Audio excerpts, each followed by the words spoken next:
الحمد لله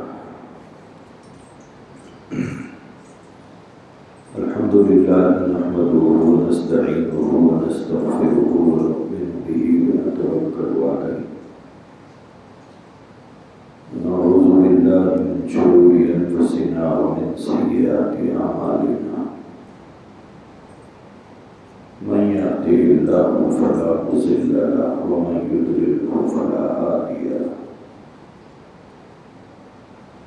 أشهد أن لا إله إلا الله وحده لا شريك له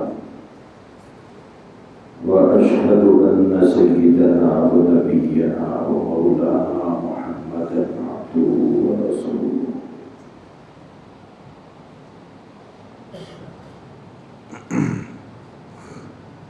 بزرگان محترم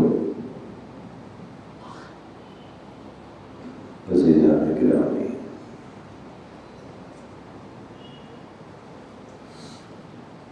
حضرت معاذ بن جبل رضی اللہ تعالیٰ عنہ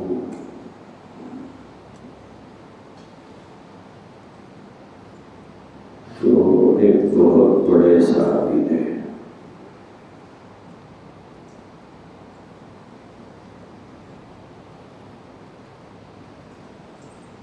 اللہ کے نبی علیہ الصلوۃ والسلام نے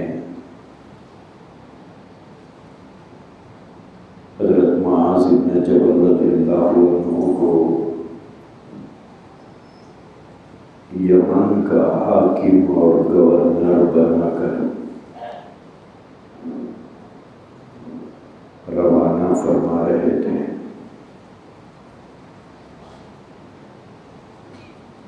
تو جس وقت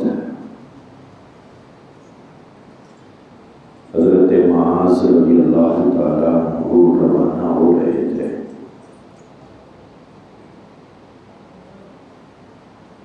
اس وقت کی کیفیت یہ تھی کہ حضرت معاذ رضی اللہ تعالیٰ عنہ سواری پر سوار تھے اور حضور علیہ السلام پیدل چل رہے تھے انہیں رخصت کرنے کے لیے۔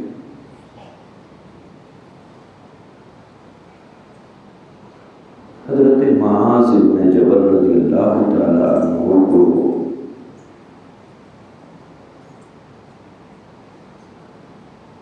روانہ کرنے سے پہلے حضور علیہ السلام نے ان کو بہت سی نصیحتیں فرمائی تھی،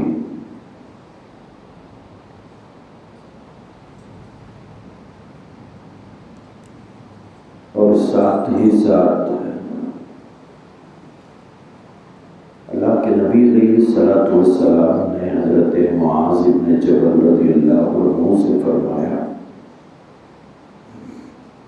کہ معاذ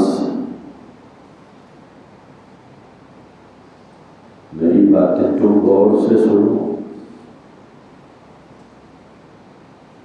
ہو سکتا ہے کہ جب تم یمن سے واپس آؤ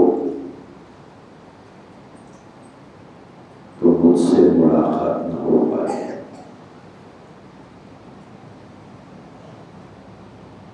حضرت معاذ بن جبل رضی اللہ تعالیٰ عنہ سمجھ گئے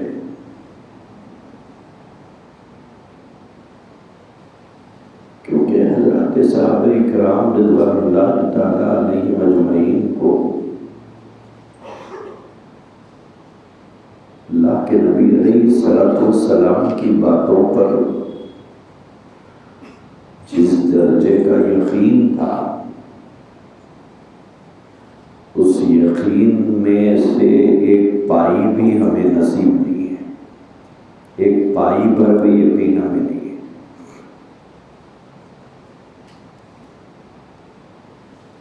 حضور کی اس بات پر حضرت معاذ بن جبل رضی اللہ تعالیٰ عنہ رونے لگے کہ زبان نبوت سے نکلی ہوئی بات ہے، اور آپ فرما رہے ہیں کہ معاذ ہو سکتا ہے کہ دوبارہ تم جب مدینہ طیبہ آؤ تو مجھ سے تمہاری ملاقات نہیں ہو پائے گی۔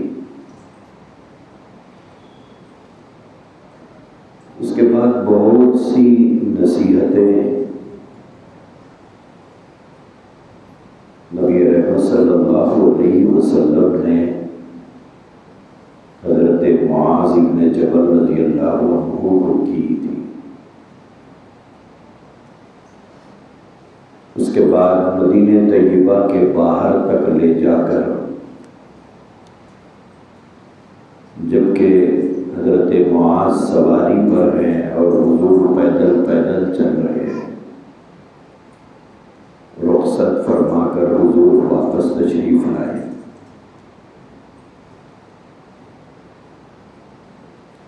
وقت بیتا، ایک عرصے دراز کے بعد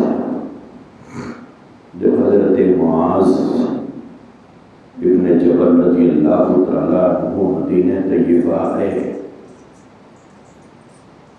تو اللہ کے نبی کی پیشن گوئی کے مطابق حضور علیہ السلام کی رحلت ہو چکی تھی، آپ کا وصال ہو گیا تھا۔ حضرت معاذ بن جبل رضی اللہ تعالیٰ عنہ حضور کی قبر اطہر پر جب حاضر ہوئے تو اپنے آپ کو وہ سنبھال نہیں پا رہے تھے، کیونکہ انہوں نے حضور سے سچی اور حقیقی محبت کی تھی۔ حضرات صحابہ کرام کی حضور سے جو محبت تھی وہ محبت حقیقی بھی تھی اور وہ محبت سچی بھی تھی۔ ہماری محبتوں کی طرح برائے نام محبت نہیں تھی۔ حضرات صحابہ اکرام رضوان اللہ تعالیٰ علیہم اجمعین نے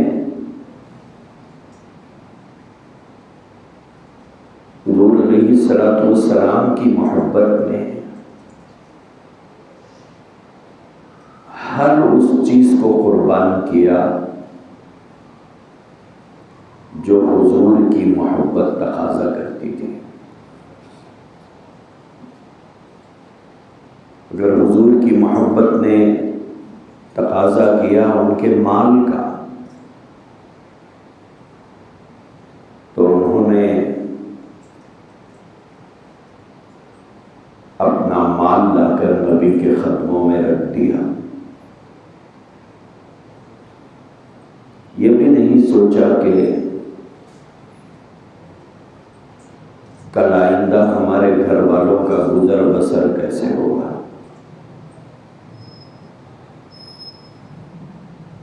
حضور نے جب آواز لگائی کہ اے لوگوں مجھے تمہاری ضرورت ہے اور دین کے تقاضوں پر چلنا ہے، تو انہوں نے یہ نہیں دیکھا کہ بوڑھے ماں باپ کی خدمت کون کریں گے، گھر میں بیوی اکیلی ہے اس کے ساتھ کون رہیں گے، نہ اس بات کو لے کر پریشان ہوئے کہ گھر میں چھوٹے چھوٹے بچے ہیں ان کی دیکھ بھال کون کریں گے۔ حضور نے آواز دی تو سامان لپیٹ کر حضور کی خدمت میں آ کر کھڑے ہو گئے کہ یا رسول اللہ صلی اللہ علیہ وسلم لبیک، ہم حاضر ہیں۔ جب حضور کی محبت نے تقاضا کیا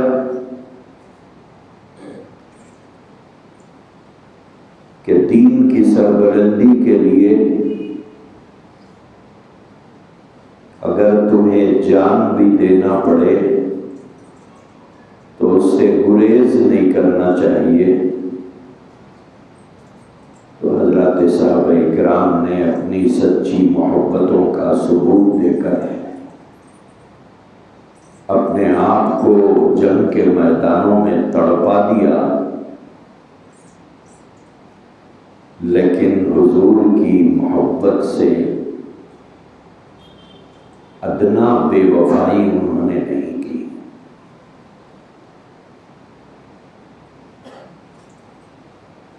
یقینی بات ہے کہ جب حضرت معاذ بن جبل رضی اللہ عنہ حضور کے روضے مبارک پر پہنچے تھے تو انہیں بے اختیار رونا آنا اور بے اختیار ان کے آنکھوں سے آنسوؤں کا ابلنا اور ان کے رخساروں کا تر ہو جانا، ان کی داڑھی کا بھیگ جانا، یہ کوئی تعجب کی بات نہیں ہے۔ وہ ہم جیسے تھوڑے ہی تھے۔ انہوں نے تو اپنا مال بھی نچھاور کیا تھا، اپنی اولادوں کی محبتوں کو نچھاور کیا تھا، اپنی زندگیوں کے نذرانے حضور کے لیے پیش کیے تھے۔ ان کی کوئی محبت فارمالٹی کی محبت نہیں تھی، سچی محبت، حقیقی محبت تھی۔ اسی لیے جب حضرت معاذ بن جبل رضی اللہ عنہ حضور کے روضے پر پہنچے تو اپنے آپ کو سنبھال نہیں پائے۔ ایک ہم لوگ ہوتے ہیں جنہیں حضور کے روضے پر حاضری کا موقع ملتا ہے، اللہ تبارک و تعالی ہر مسلمان کو حاضری مقدر فرمائے۔ تو آپ وہاں دیکھیں گے کہ لوگ جب حاضر ہوتے ہیں روضے اطہر پر، نہ ان کے چہرے سے محبت ظاہر ہوتی ہے، نہ ان کے کردار سے محبت ظاہر ہوتی ہے۔ اب تو سیلفیوں کی لعنت نے اس درجے میں ہم کو پہنچا دیا کہ سلام کرنے سے زیادہ سیلفی لینے میں لوگ مصروف رہتے ہیں۔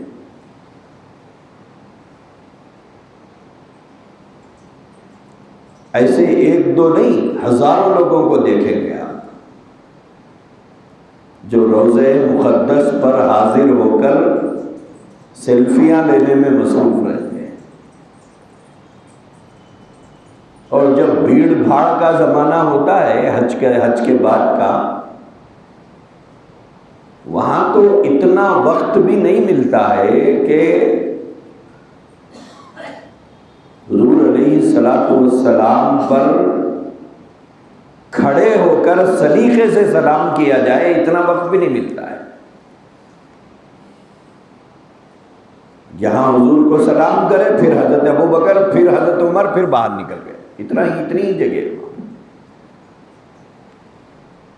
یہ دو ستونوں کے درمیان میں جتنی جگہ ہے اتنا بھی فاصلہ نہیں ہے وہاں پر، اس سے بھی کم جگہ ہے۔ سامنے بھی لوگ، پیچھے بھی لوگ، لیکن وہاں پر لوگ سیلفیاں لینے میں مصروف ہیں۔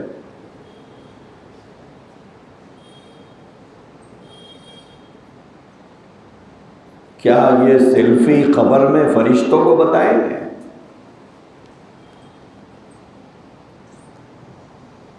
یہ ہے ہماری محبت۔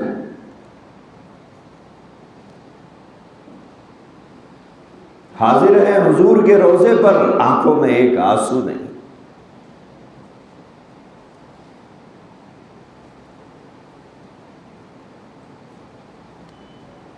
دل میں جو ہوتا ہے وہ چہرے سے عیاں ہوتا ہے۔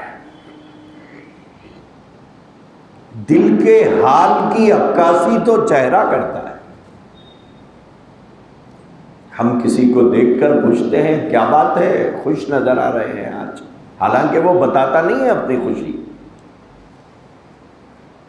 کسی کو دیکھ کر پوچھتے ہیں کیا بات ہے پریشان نظر آ رہے ہیں، حالانکہ اس نے پیشانی پر کوئی چٹھی لگا کے نہیں رکھی کہ کیا پریشانی ہے. دل کا حال ظاہر ہوتا ہے چہرے سے اور دل کا حال عیاں ہوتا ہے چہرے پر.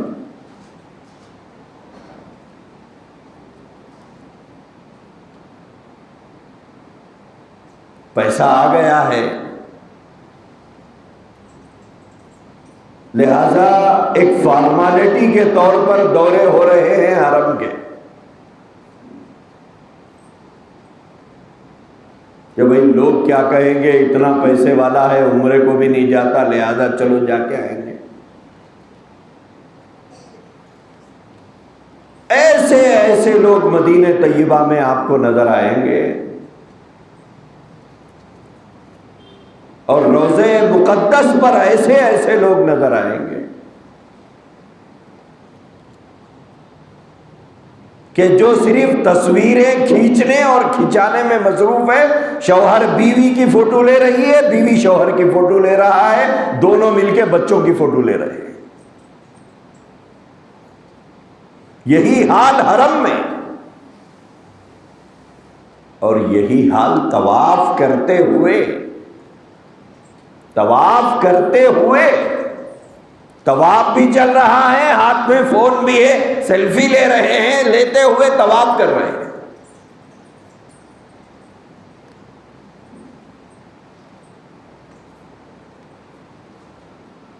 اللہ کے نبی علیہ السلام نے آج سے 1400 سال پہلے فرمایا تھا ایک دور اس دنیا میں ایسا آئے گا لا یبقی من الاسلام الا اسمہ. اسلام باقی نہیں رہے گا، صرف اسلام کا نام رہے گا. صرف اسلام کا نام رہے گا، اسلام نہیں رہے گا. جبکہ طواف حرم کی سب سے مقدس عبادت ہے، کیونکہ آدمی نماز پوری دنیا میں کہیں بھی پڑھ سکتا ہے، روزہ کہیں بھی رکھ سکتا ہے، زکوٰۃ کہیں بھی دے سکتا ہے، تہجد کہیں بھی پڑھ سکتا ہے، قرآن کی تلاوت کہیں بھی کر سکتا ہے، ذکر کسی بھی جگہ بیٹھ کر کیا جا سکتا ہے. طواف ایک ایسی عبادت ہے جس کے لیے سفر کر کے جانا پڑتا ہے، اور اس سفر میں مسلمانوں کی یہ کیفیت ہے. لوگ عمروں کو جا رہے ہیں، بہت سے لوگ آتے ہیں میرے پاس بھی کہ مولانا ذرا عمرے کا طریقہ بتا دیجئے. تو میں ان سے پوچھتا ہوں تلبیہ یاد کیا آپ نے؟ پہلے نہیں، ارے تلبیہ یاد نہیں کیا. عمرے کے لیے جا رہے ہیں، کل صبح کی فلائٹ ہے اور اب تک تلبیہ یاد نہیں ہے. جب تک تلبیہ نہیں پڑھا حالت احرام میں ہی داخل نہیں ہوتا، اسے تلبیہ یاد نہیں ہے. آدمی محرم ہی نہیں بنتا.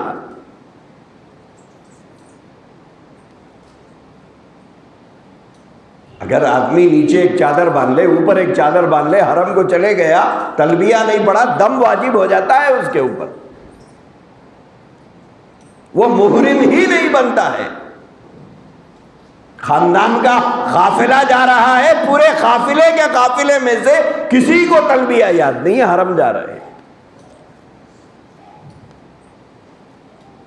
یہ صورتحال ہم لوگوں کی ہے.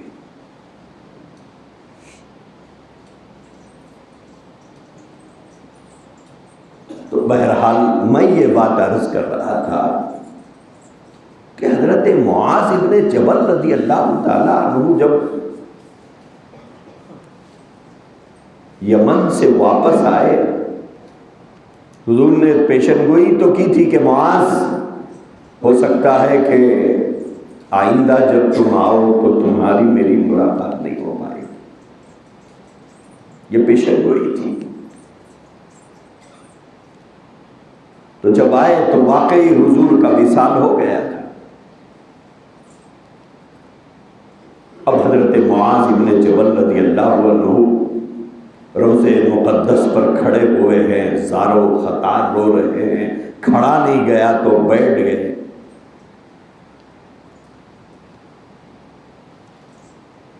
جانثاران تھے یہ، تو وفادار تھے یہ لوگ. اتنے میں حضرت عمر فاروق رضی اللہ عنہ ادھر سے تشریف لائے. دیکھا کہ حضرت معاذ بے قابو ہو رہے ہیں. حضرت عمر فاروق رضی اللہ عنہ بھی کھڑے ہو گئے.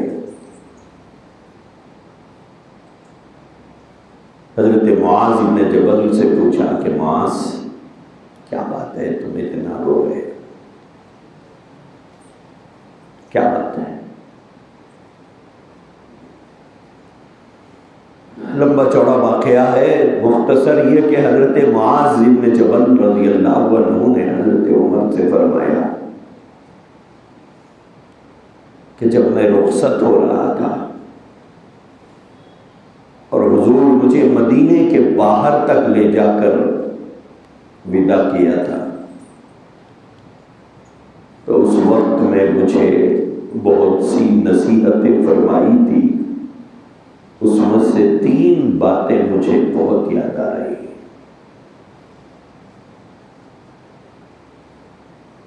ان 3 باتوں کو یاد کر کے میں رو رہا. حضرت عمر فاروق رضی اللہ عنہ نے پوچھا کہ معاذ کیا باتیں تھیں،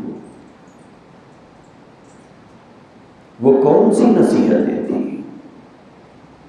تو حضرت معاذ ابن جبل رضی اللہ تعالیٰ عنہ نے حضرت فاروق اعظم رضی اللہ عنہ سے فرمایا کہ اللہ کے نبی علیہ الصلوۃ والسلام نے مجھ سے فرمایا، معاذ معمولی سی ریاکاری آدمی کو شرک کے درجے میں پہنچا دیتی ہے. ریاکاری کہتے ہیں دکھلاوے کو. ریاکاری کا مطلب ہے دکھاوا.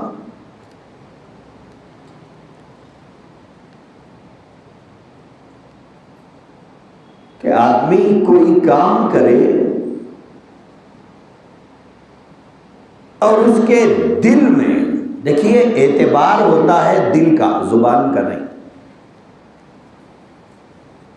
دل کا.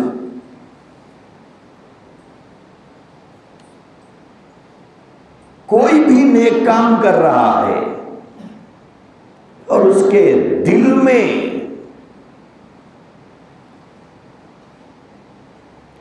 یہ جذبات ہیں کہ اس نیک کام کی وجہ سے لوگ مجھے کتنا نیک سمجھیں گے. جیسے ایک آدمی کسی کی مدد کر رہا ہے اس جذبے سے کہ لوگ مجھے سخی سمجھیں.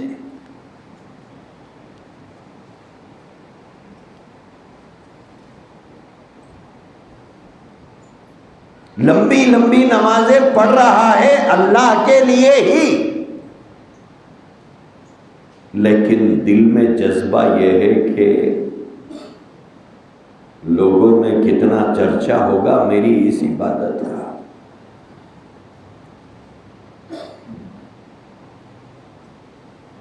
دے رہا ہے اللہ ہی کے لیے، لیکن دل میں جذبات کیا ہے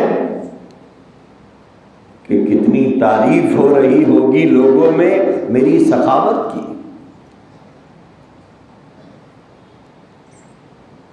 کتنی تعریف ہو رہی ہوگی لوگوں میں میری لمبی لمبی نمازوں کی، میرے قرآن کی تلاوت کی، میرے ذکر میں بیٹھنے کی،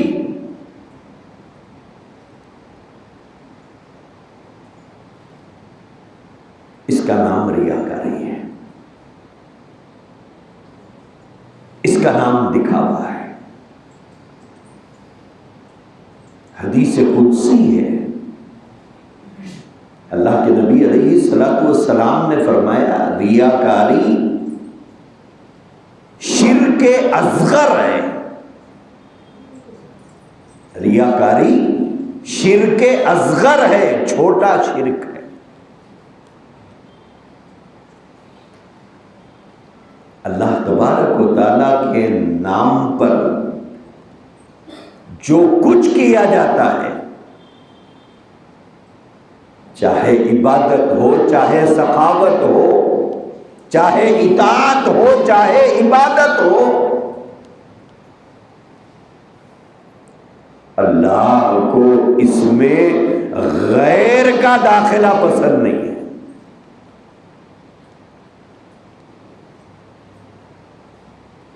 اس میں غیر کا داخلہ اللہ گوارا نہیں کرتا۔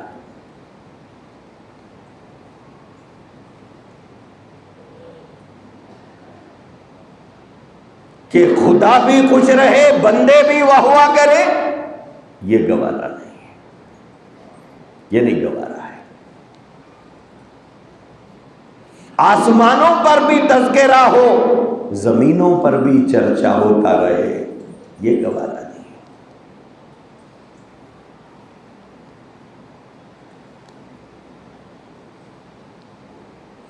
یہ نہیں گوارا ہے اللہ کو۔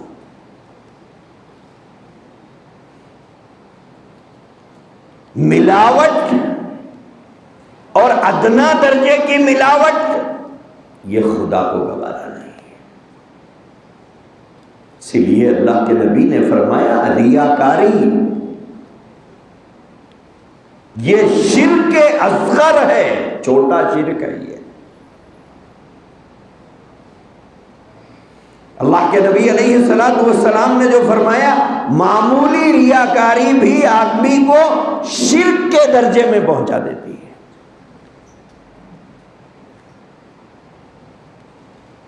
یہی وجہ تھی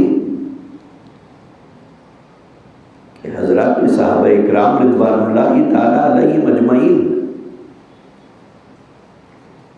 جب سخاوت کرتے تھے، دیتے تھے، ان کا حال یہ ہوتا تھا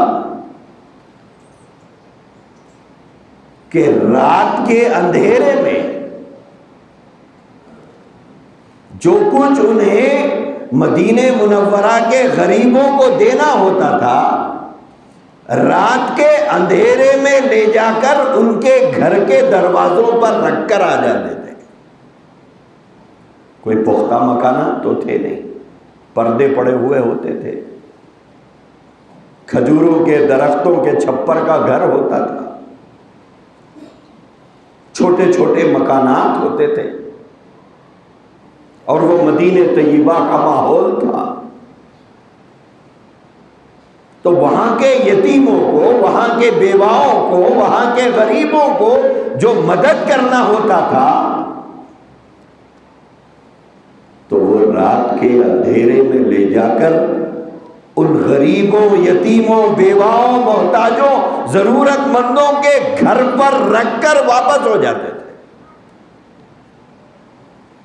انہیں یہ بھی گوارا نہیں تھا کہ لینے والے کو پتا چلے کہ دینے والا کون ہے، یہ بھی گوارا نہیں تھا۔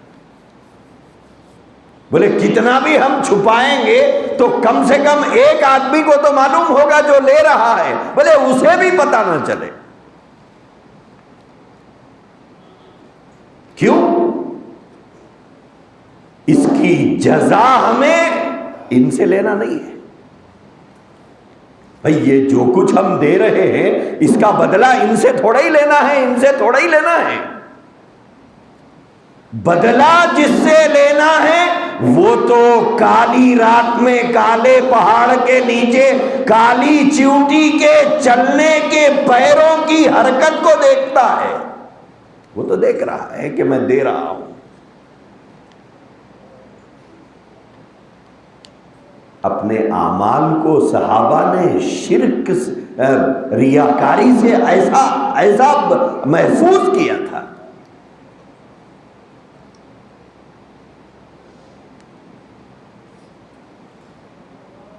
اور حد یہ تھی، اللہ کے نبی علیہ الصلوۃ والسلام نے جو فرمایا تھا کہ ایسا دو، اگر کسی کو دے ہی رہے ہو، کسی کی مدد کر ہی رہے ہو، تو ایسا مدد کرو کہ تمہارا سیدھا ہاتھ کیا دے رہا ہے، تمہارا بایاں ہاتھ اس سے بے خبر رہے.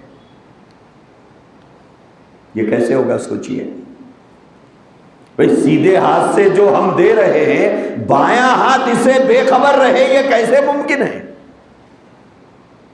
یہ تبھی تو ممکن ہے جو دے رہے ہیں اس پر ہماری نگاہ نہ پڑے. یوں جیب سے نکالا دے دیا، 10 کی ہے، 20 کی ہے، 50 کی ہے، 100 کی ہے، 1 کا سکہ ہے، 2 کا ہے، 10 کا ہے، نہیں معلوم، نکالا اور دے دیا، بایاں ہاتھ بے خبر ہے.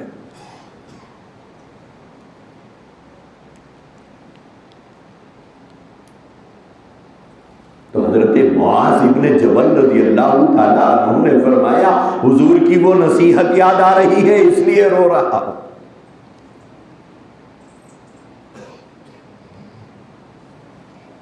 کہ حضور نے فرمایا کہ معمولی ریاکاری بھی آدمی کو شرک کے درجے میں پہنچا دیتی ہے.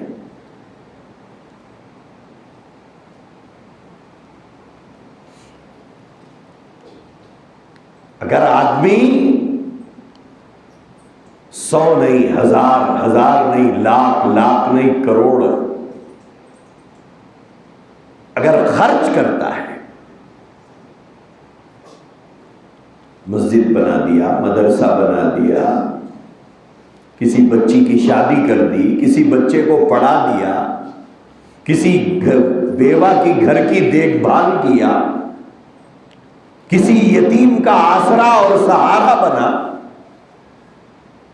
اور اس پر اس نے خوب لٹایا، اور اس میں اس نے ہزاروں لاکھوں لٹائے، لیکن دل میں جذبہ تھا واہ واہ کا، دل میں جذبہ تھا خاندان میں تعریف کا، دل میں جذبہ تھا سسرال میں تذکرے ہونے کا، دل میں جذبہ تھا محلے میں سخاوت کی واہ واہ کا، دل میں جذبہ تھا لوگوں کے درمیان چرچے ہونے کا. تو میرے عزیز بھائیوں، ہم کو یہ بات یاد رکھنا چاہیے کہ وہ لاکھ بھی گئے اور ادھر کچھ نہیں ملا.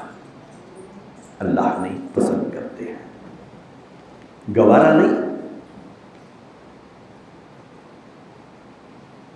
اللہ کو یہ نہیں گوارا ہے کہ عبادت اس کے نام کی جائے اور واہ واہ دوسرے سے طلب کی جائے.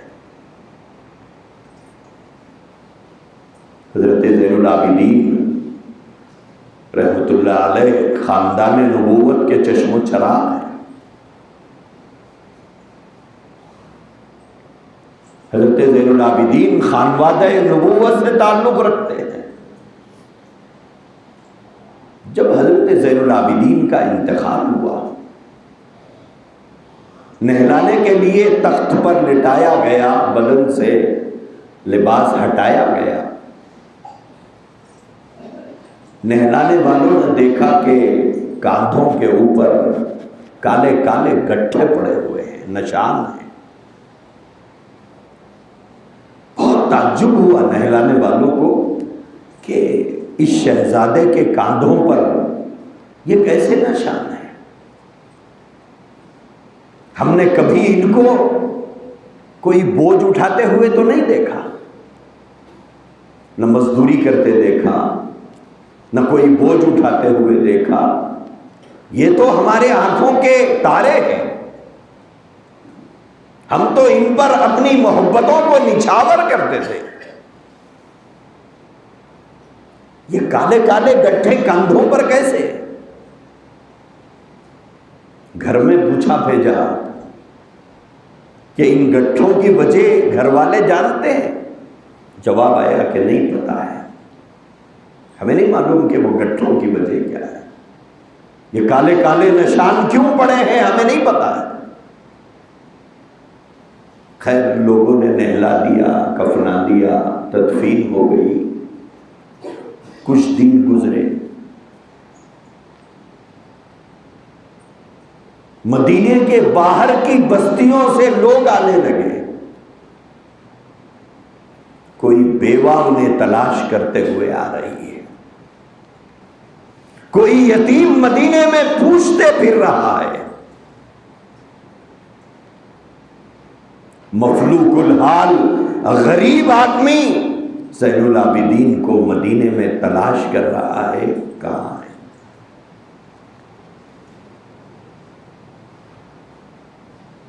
لوگوں نے پوچھا کیا وجہ ہے تم انہیں تلاش کر رہے ہو؟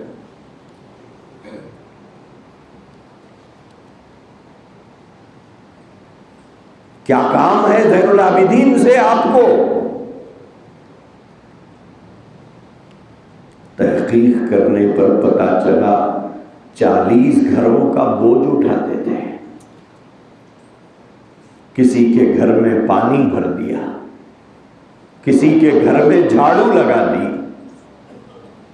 کسی غریب کے لیے اناج اپنے کندھوں پر اٹھا کر لے جا کر ان کے دروازے تک پہنچا کر آ گئے. کسی یتیم کے حلق کے بھیگنے کا سامان اپنے مبارک کندھوں پر اٹھا کر لے جا کر ان کے دروازوں تک پہنچا کر واپس آ رہے ہیں.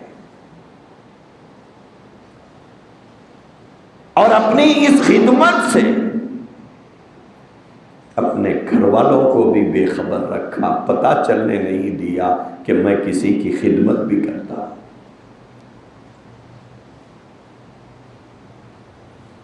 40 گھروں کی کفالت کرتے تھے حضرت زین العابدین. کیا انہیں مغفرت کے لیے خاندان نبوت سے رشتہ ہونا کافی نہیں تھا؟ ان کے لیے تو یہی کافی تھا کہ وہ خاندان نبوت کے چشم و چراغ تھے. حضرات حسنین کا خون ان کی رگوں میں دوڑ رہا تھا. بی بی فاطمہ کی اولاد تھے، حضرت علی سے رشتہ تھا.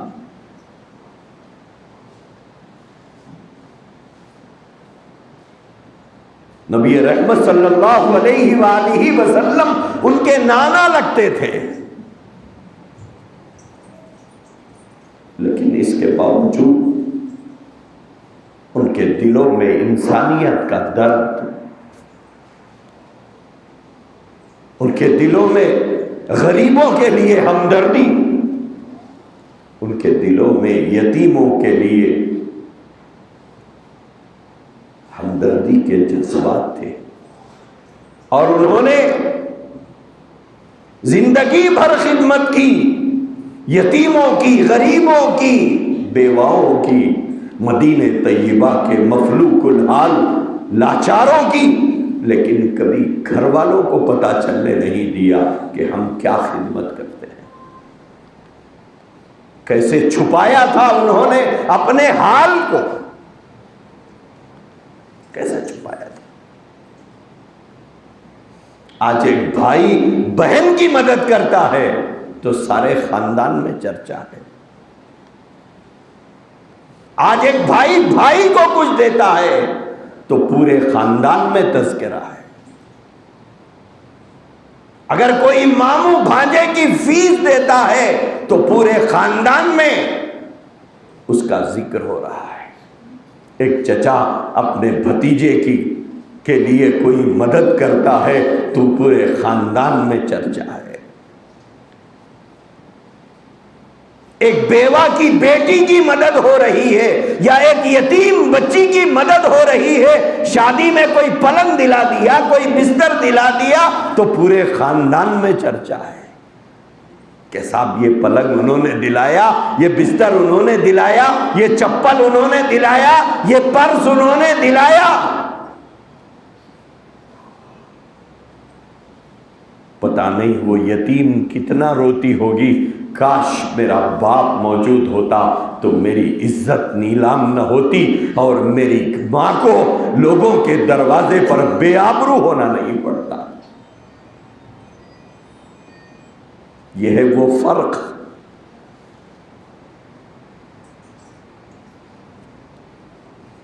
ہم لوگوں کے منہ میں نوالے تو رکھتے ہیں لیکن ساتھ میں انہیں ذلیل کرتے ہیں،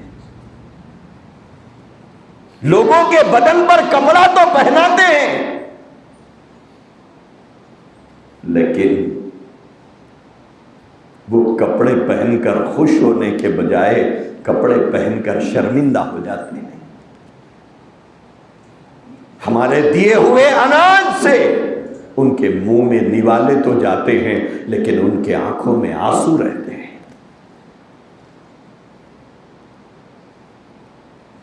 40 گھروں کی زندگی بھر زین العابدین رحمت اللہ علیہ خدمت کرتے رہے لیکن گھر والوں کو تک پتہ چلنے نہیں دیا کہ میں کس کی خدمت کر رہا ہوں۔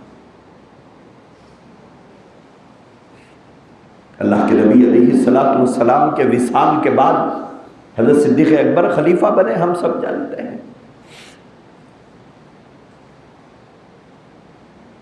حضرت صدیق اکبر رضی اللہ تعالی عنہ نے مدینہ طیبہ کے ضرورت مندوں کی ایک فہرست بنائی۔ کیوں؟ کئی صحابہ شہید ہو چکے تھے، ان کے گھروں میں مرد حضرات نہیں تھے، کئی ماں باپ بوڑھے تھے جن کے جوان بیٹے اسلام کے لیے قبول ہو چکے تھے، جام شہادت انہیں نوش کرنا پڑا تھا۔ تو ضرورت مندوں کی ایک فہرست بنائی اور صحابہ کے سامنے پیش کیا کہ بھئی یہ مدینے کے ضرورت مند لوگ ہیں، کون کون ان کی خدمت کرنے تیار ہے؟ صحابہ اکرام نے نام لکھائے اپنے۔ غالباً اس وقت میں سیدنا عمر رضی اللہ تعالیٰ عنہ وہاں موجود نہیں تھے، واقعے سے ایسے ہی پتہ چلتا ہے، شاید بعد میں تشریف لائے اور وہ فہرست دیکھی تو ہر ضرورت مند کے بازو خدمت گزار کا نام لکھا ہوا ہے کہ فلاں کے گھر میں فلاں خدمت کریں گے، فلاں کے اونٹوں کا چارے کا انتظام فلاں کریں گے، فلاں کے بکریوں کا دودھ فلاں نکالیں گے، فلانوں کی اونٹنی کا دودھ فلاں نکالیں گے۔ درمیان میں ایک واقعہ اور سن لیجئے، جب حضرت ابوبکر صدیق رضی اللہ تعالیٰ عنہ خلیفہ بنے اور مدینہ طیبہ کی گلی سے گزر رہے تھے، صحابہ اکرام کے بچیاں کھیل رہے تھے وہاں پر، تو جب حضرت ابوبکر صدیق رضی اللہ عنہ گزر رہے تھے تو بچیاں آپس میں ایک دوسرے سے کہہ رہے تھے اب ہماری بکریوں کا دودھ کون نکالے گا؟ دوسری نے پوچھا کیوں؟ کہا کہ ابوبکر تو خلیفہ بن گئے، اب کون نکالے گا بکریوں کا دودھ؟ حضرت ابوبکر کے کانوں میں جب یہ آواز پڑی تو پلٹ کر فرمایا ابوبکر کہاں گیا؟ کہاں گیا ابوبکر؟ ابوبکر مدینے میں موجود ہے۔ یہ تھے صحابہ اکرام۔ تو جب حضرت عمر فاروق رضی اللہ تعالی عنہ نے فہرست دیکھی تو سب جگہ نام ہے،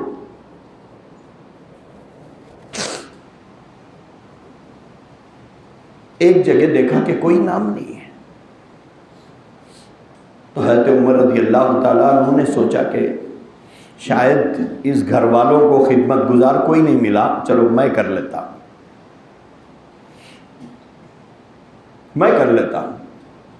فجر کی نماز پڑھ کر حضرت عمر گئے، گھر پر دستک دی، اندر سے ایک بوڑھی عورت کی آواز آئی، کون؟ تو فرمایا کہ اماں خدمت کرنے والا آیا ہے۔ کون کہہ رہے ہیں؟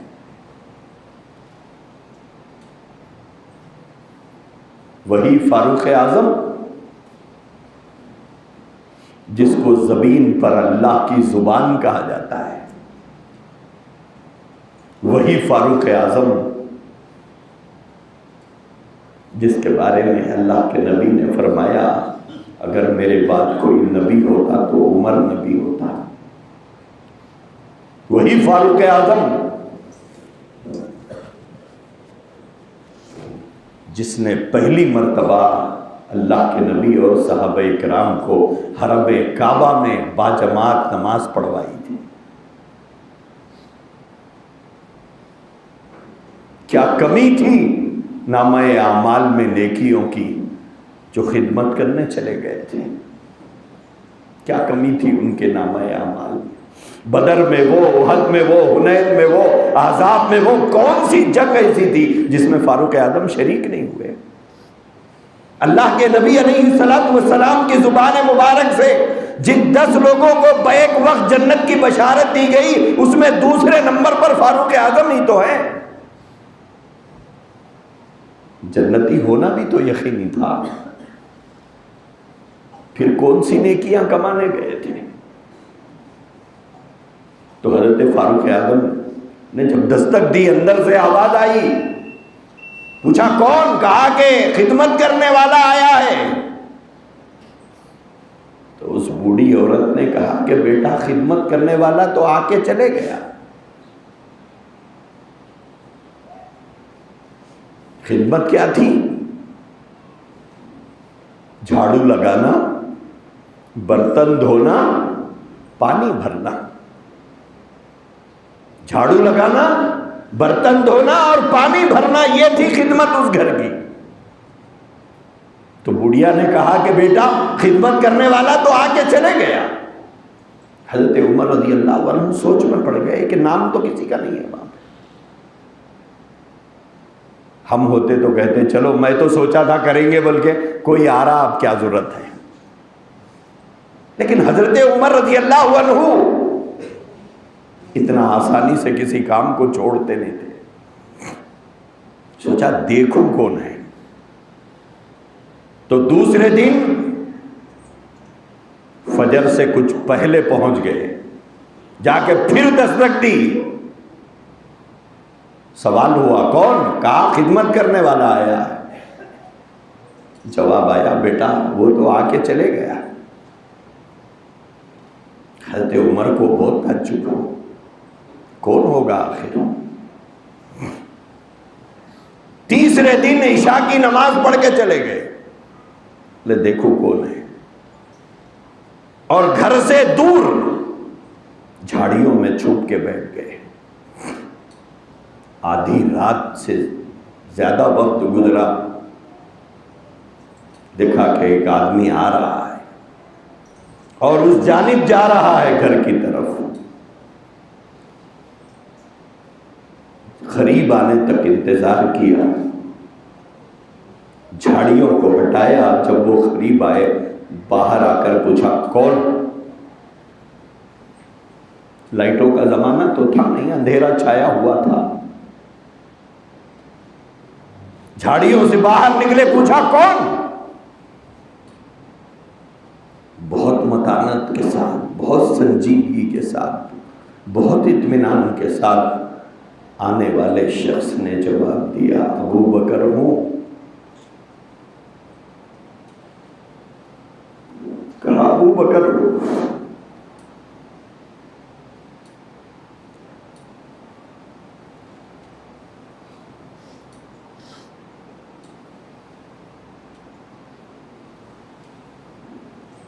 وہ ابو بکر جس کا ذکر قرآن میں، وہ ابو بکر جس کے بارے میں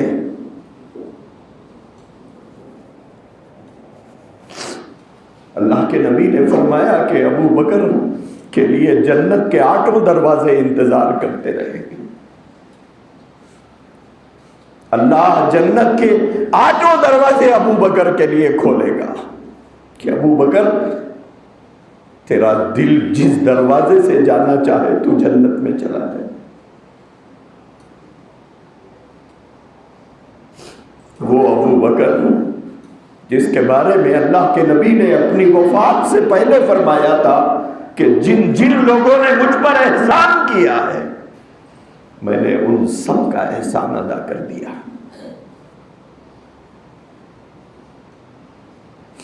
فرمایا کہ مجھ پر کسی کا احسان نہیں ہے. اللہ کے نبی نے فرمایا ایک ابو بکر ہے جس کا احسان مجھ محمد الرسول اللہ سے ادا نہیں ہو پایا. فرمایا کہ میں محمد الرسول اللہ ابو بکر کے احسانات کو اپنے سر سے نہیں اتار پایا. تھوڑا سوچ کے دیکھیے کیا فرما رہے ہیں حضور.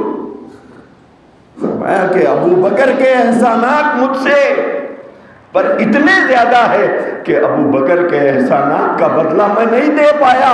کل قیامت میں ابو بکر کے احسانات کا بدلہ رب العالمین چکائے گا. حضور کی فرمایا کہ اللہ اس کا بدلہ دے گا. وہ ابو بکر جا رہے ہیں رات کے اندھیرے میں. کہاں جا رہے ہیں؟ اس بوڑھی عورت کی گھر کی خدمت کے لیے جا رہے ہیں.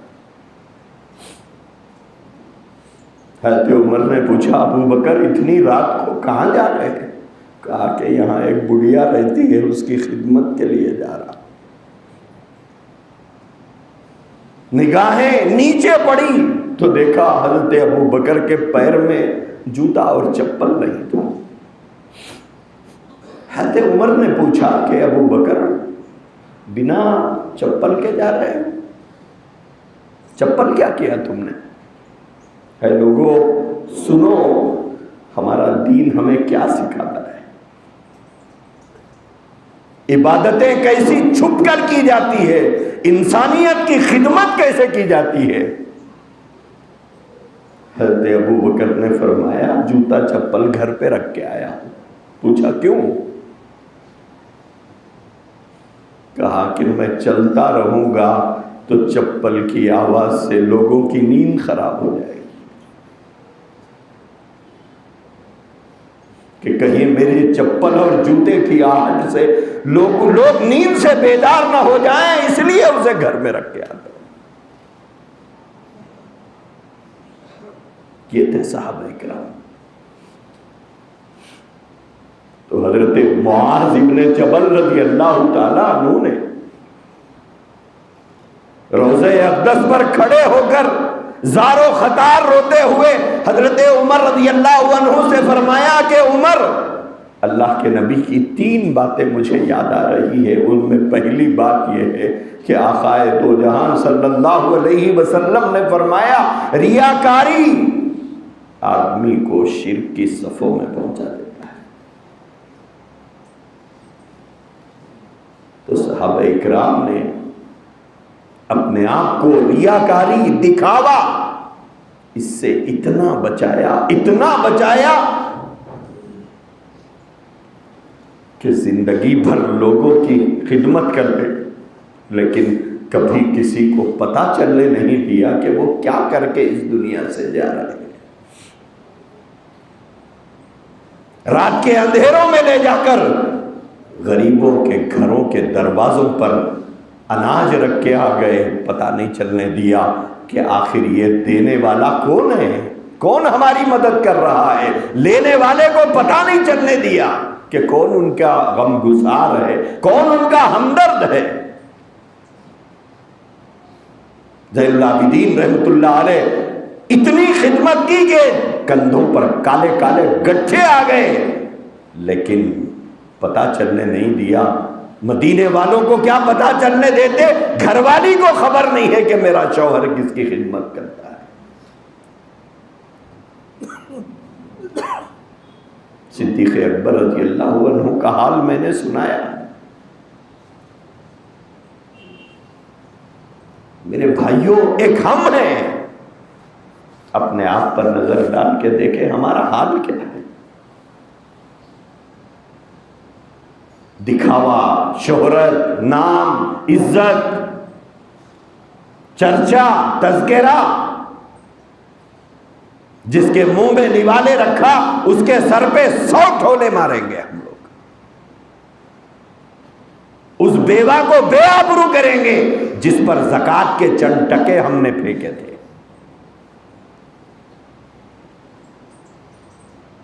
اگر کسی کا ہاتھ تھام بھی لیا، کسی غریب اور یتیم اور کسی بیوہ اور بے آسرا، کسی ضرورت مند اور محتاج، کسی بے روزگار کی مدد بھی کی، تو معاشرے میں اسے ایسا باقی نہیں رکھتے کہ وہ سر اٹھا کے چل سکے. اسے تو ہماری بیوی کو دیکھ کر بھی سر جھکانا ہے، ہمارے بچوں کا بھی ادب کرنا ہے، کیونکہ اس کا باپ ہماری مدد کرتا ہے.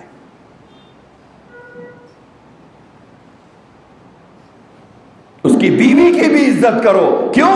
رمضان میں زکوٰۃ دینے والا ہے. اس کے بچوں کا بھی ادب کرو.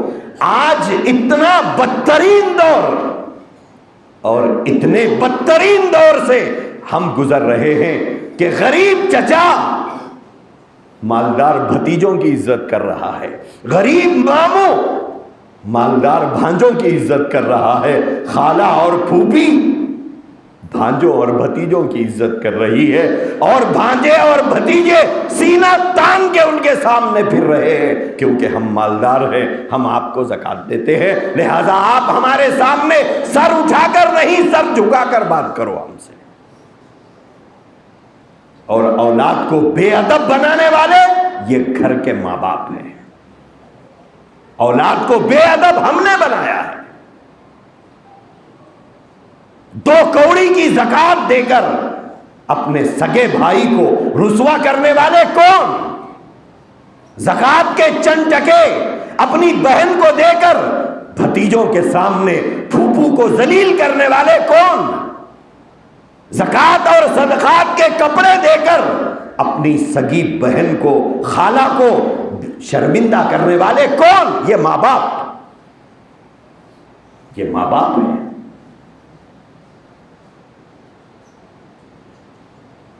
یہ ہماری صورتحال ہے.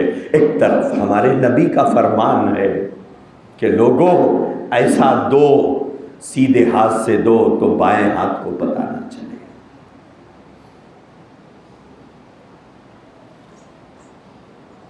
اللہ کے نبی علیہ الصلوۃ والسلام نے فرمایا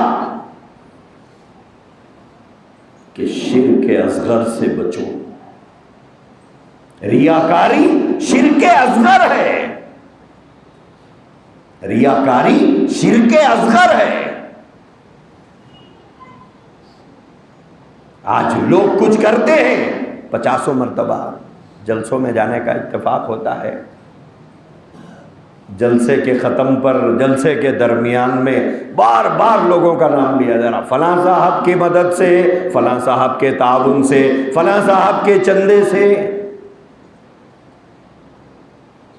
یہ جلسہ ہو رہا ہے، فلاں صاحب کے چندے سے یہ کام ہو رہا ہے، فلاں صاحب نے پیخانے میں ٹائل لگایا ہے، فلاں صاحب نے طہارت خانے میں نل لگایا. اب نام لو صاحب. کیوں؟ نام نہیں لیں گے تو ناراض ہو جائیں گے، ناراض ہو جائیں گے تو دوسری مرتبہ مدد نہیں کریں گے. یہ ہماری صورتحال ہے. میرے بھائیوں، اپنے عمل کو ضائع مت کرو، اپنے عمل کو رائے گا مت کرو. اور عمل رائے گا ہوتا ہے اور ضائع ہوتا ہے ریاکاری سے، دکھاوے سے. کیوں؟ ہم نے دے دیا، زکوٰۃ دے دی، دینا ہی ہے، زکوٰۃ دینا ہی ہے. کوئی نہیں ملا تو فقیروں کو ڈھونڈ کے دینا پڑے گا. لینے والے پر زکوٰۃ لینا ضروری نہیں ہے، دینے والے پر فرض ہے دینا. بھائی آپ زکوٰۃ لائے، کسی نے کہا کہ میں نہیں لیتا، مجھے ضرورت نہیں ہے، تو آپ کو دوسرے کو ڈھونڈنا پڑے گا. دوسرا کہے کہ میں نہیں لیتا تو تیسرے کو تلاش کر کے دینا ہے. کیوں؟ یہ فرض اتارنا ہے. لینے والے پر لینا ضروری نہیں ہے، لیکن دینے والے پر دینا فرض ہے. تو آپ اگر زکوٰۃ کسی کو دیتے ہیں، کوئی احسان نہیں ہے، کسی نہ کسی کو بہرحال دینا ہے. نہیں دو گے تو پکڑے آپ جاؤ گے، نہیں لے گے تو جوتے وہ نہیں کھائے گا، پکڑے تو ہم جائیں گے. لہذا کسی کو زکوٰۃ دے کر، صدقہ دے کر، مسجدوں کے کا تعاون کر کے، مدرسوں کی مدد کر کے، یتیموں کا ہاتھ پکڑ کے، بیواؤں کا سہارا بن کے غرور مت کرو، اور اس کا بدلہ اللہ سے چاہو. اگر آپ کوئی عبادت کریں، نیک کام کریں، یہ سب لوگوں کو معلوم ہو گیا، کیا کریں گے یہ لوگ؟ کیا کریں گے بولیے؟ بعض لوگ دیکھ کے بولتے ہیں اتنا دیا مرے ستا ہے نا. یہ ہے جواب. نہیں بولیں گے؟ بولتے ہیں لوگ، بولے اتنا 5,000 دیا. ارے کیا کرتا صاحب؟ خبر میں جا لے کے جاتا کیا؟ اتنا ہے نا، پورا کام کرا سکتا تھا. دکھاوے کا یہ انجام ہے. اس لیے اپنی عبادتوں کو ریاکاری سے بچاؤ. حضرت معاذ بن جبل کو حضور نے جو 3 نصیحتیں فرمائی، اس میں پہلی نصیحت یہ ہے، باقی 2 نصیحتیں انشاءاللہ آئندہ جو میں بتاؤں گا. وآخر دعوانا الحمدللہ رب العالمین.